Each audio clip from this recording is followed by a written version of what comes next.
Painting is a language. When you're in front of a painting by Murillo and you have seen many paintings by Murillo, you can hear, oh, this painting sounds like Murillo, because you connect with the language. The first thing you need to do is to see the paintings by that artist, as many as you can, but not see them in photographs. You have to see them in the flesh. This Murillo is really a masterpiece. It is a picture that really complements very well the Spanish collection at the DIA. We have an early painting by Murillo. We have a wonderful Immaculate Conception by Murillo, done later in his years. Also, there is another important Murillo painting in the gallery, which is the Flight into Egypt. I've been trained in Spanish art for over 20 years, so I'm very familiar, especially with 17th century Spanish painting. So I've been looking at paintings by Murillo, Alonso Cano, Zurbarán all my life. The first thing that caught my eye was the figure of the child, which is very, very, very typical of Murillo. It's the softness of the brush strokes and the self-confidence with which he paints. With a lot of works of art, you appreciate them more when you understand the process. Possibly Murillo didn't want us to know what he was doing in the studio when he was thinking it through, but it's about as close as you can come to having a conversation with someone from another time, to sit down in front of a work. Think of this museum, and that each piece has a history like that. So think of the wealth that there is here, of not just art, but humanity and people and all kinds of things that is just waiting for you to discover. It's an experience that you have to see firsthand and you can't get from reproductions.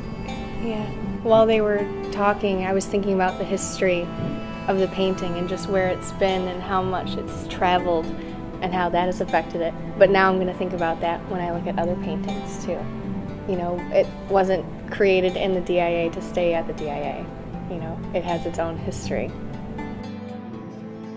This project is so unusual because it really allows us to see what happens on such an intimate level in the museum field.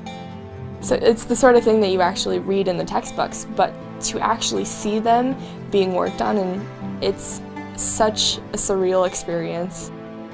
Very, very few students have that opportunity. So this is really a close-up, intensive look at what goes on in the conservation department, and it's been a lot of fun, I think, for everybody. As we clean things, we try to assess its condition.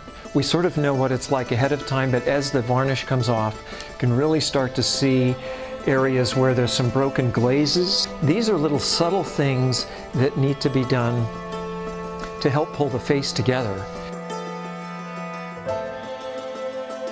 The frame is an integral part of the painting, and it required some conservation work. So we brought in our contract frame conservator.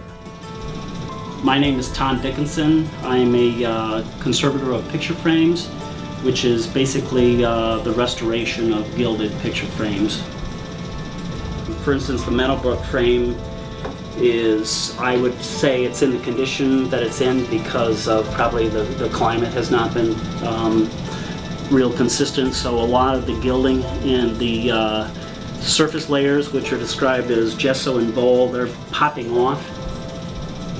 Frames, unlike paintings, have often been cut down, they've been painted over, they've been knocked about, they've been in storage for decades, if not half a century, and so you have a myriad number of issues that have to be resolved, but ultimately the final objective is to make it compatible with the painting. That's what I'm doing here. I mean, the colors, I'm just basically mixing up, you know, some dirty yellows and, you know, to try to tone it down so that it's all incorporated and the gilding looks consistent.